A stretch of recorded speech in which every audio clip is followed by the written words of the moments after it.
Some people claim that men shouldn't cry because being a man means controlling your emotions. This sentiment is completely and utterly saturated with stupidity. Men should control their emotions. That is true. Everyone should seek to put reason in the driver's seat. Everyone should have control over their emotions, not just men. People shouldn't be controlled by their emotions. We should exercise our capacity for reason. We should make use of it to navigate and deal with our emotions. We should keep our emotions under control. Uncontrolled emotions are a very dangerous thing. Uncontrolled anger, uncontrolled fear, uncontrolled sadness. Uncontrolled emotions are very dangerous things. But controlling your emotions doesn't mean constantly suppressing them. Controlling your emotions doesn't mean refusing to ever display emotion. There is a difference between control and mindless suppression. Suppression, complete denial, is easy. It is for the weak. The hard thing is exercising your agency, utilizing your reason, and forging healthy relationships with your emotions, knowing when to release your emotions and when not to. Controlling your emotions means knowing when you can and should accept them and release them. Control doesn't mean endless repression. Control means dealing with one's emotions in productive ways. Identifying whether they are good or bad, useful or destructive, and subjecting them to restraint and limitation, or embrace and expression to the extent that such things can be justified. Sometimes letting your emotions out can be productive, and sometimes it can be destructive. The people who say men must not cry because they must control their emotions are implying that control over your emotions requires their constant repression. Yet none of these people apply this thinking to the emotion of anger. They understand that sometimes letting your anger out can be productive and useful. The emotions that they want us to constantly repress are the emotions that are associated with the feminine. As if there is any serious masculinity in trembling at the thought of being perceived as feminine. This obsession with the repression of emotion is deeply harmful. It produces immense suffering. Insecurity and self-hatred is inevitable when men are expected to be beyond emotion, to be beyond human. Expecting men to be beyond emotion is expecting men to be beyond human. Emotion is human. It is a major part of human existence, and an unshakable part of human existence. Expecting men to be beyond emotion means expecting them to be beyond what they have the capacity to be. Such expectations lay the groundwork for needless guilt and shame. Such expectations lay the groundwork for an enormous amount of insecurity and self-hatred. Such expectations lay the groundwork for suffering, and a great deal of it.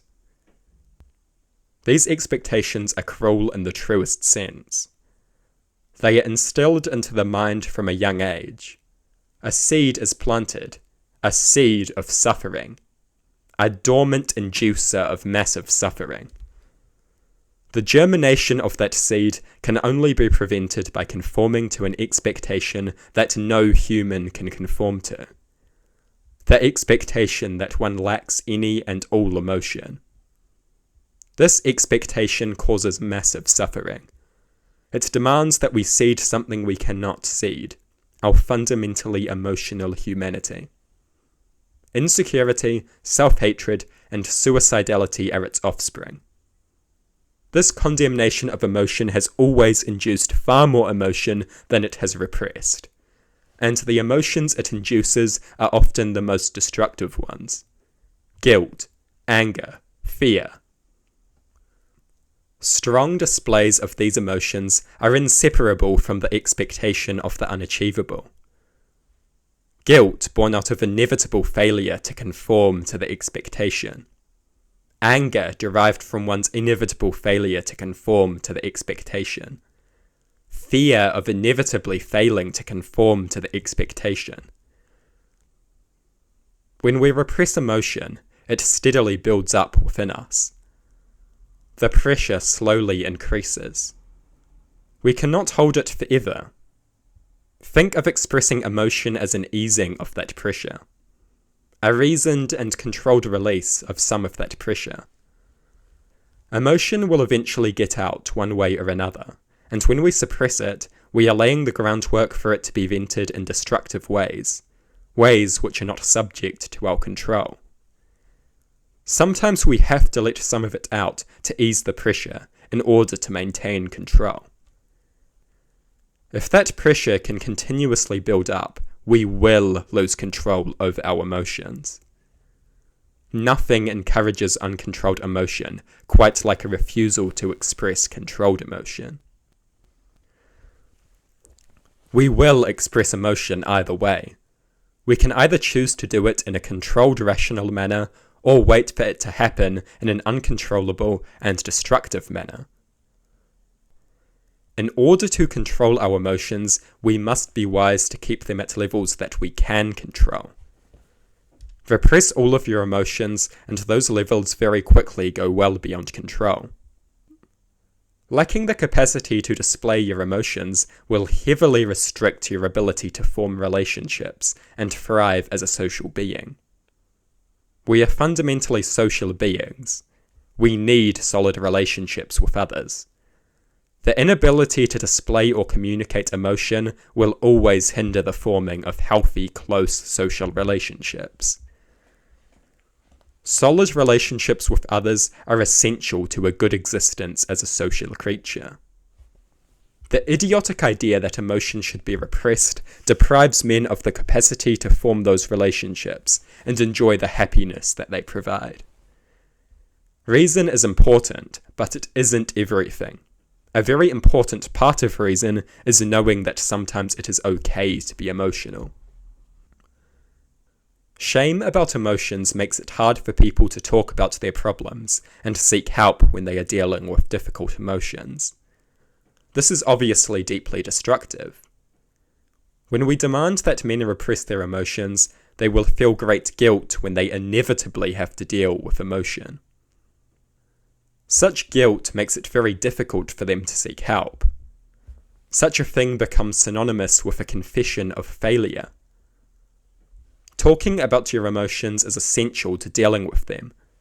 When we stigmatize male emotion, we are depriving men of the capacity to talk about their emotions and deal with them, both by fleshing them out and confiding in others. We can learn a lot about how to control our emotions through discussing our emotions with others. When we stigmatize male emotion, we hinder such discussions and make it harder for men to learn healthy ways of dealing with and controlling their emotions. This repression is harmful, but it is more than harmful. It is weakness. What is weakness if not undermining your own interest out of fear of what others may think of you? What is weakness if not having your behavior molded by a self-destroying fear of being perceived as weak?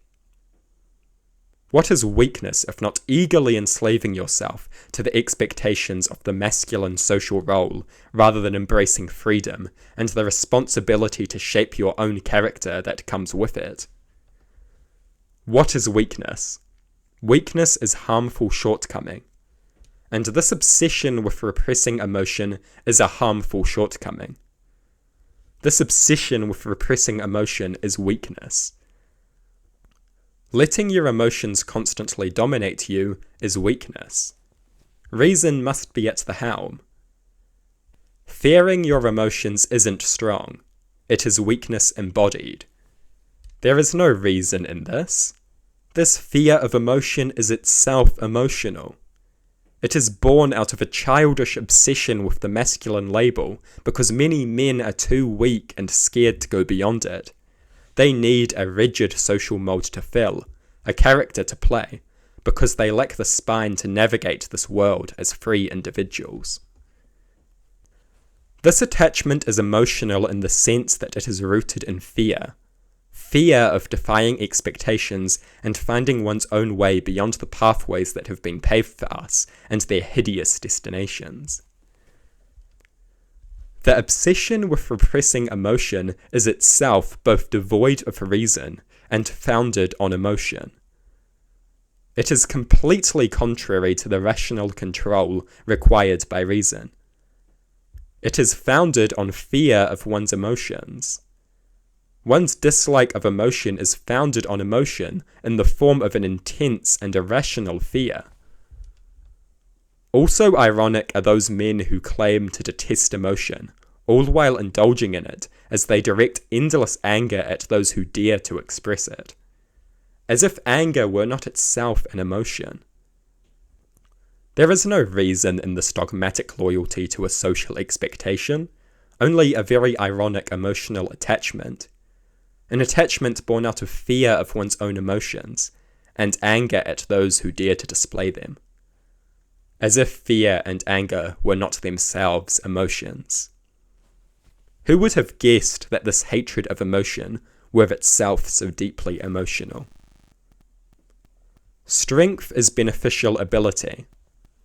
What is strength if not the ability to express one's emotions in a controlled and rational manner? What is strength if not the ability to accept the inevitability of emotion and proceed to build a rational relationship with that inevitability from there? We must have control over our emotions, but that doesn't mean constantly repressing them. It means making reasoned judgments and deciding when to express them and embrace them, and when to restrict them and repress them. The political right often speaks of a war on boys. The only war on boys is the one being waged by the detestable creatures who seek to propagate within men irrational, emotional, and self-destructive tendencies through an obsession with an expectation of endless emotional repression. An expectation of endless emotional repression that offers only suffering and death.